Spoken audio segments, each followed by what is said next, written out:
Bird in a cage.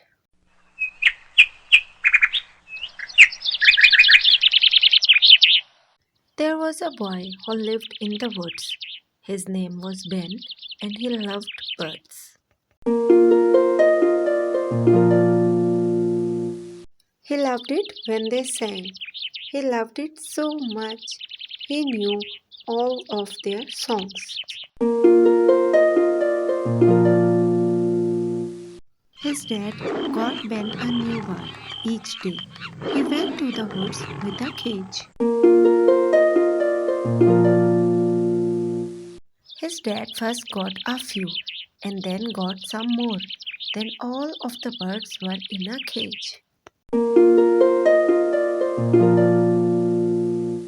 One day, Ben saw that his new bird didn't want to sing.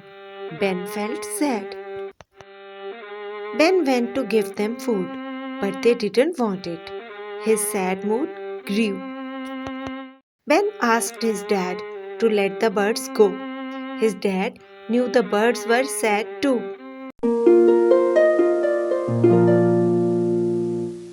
They went with the birds to the woods.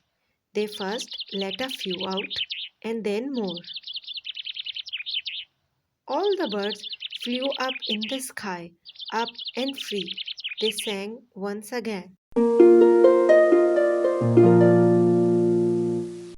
Ben loves it when birds sing. He knew they were not sad, they were free.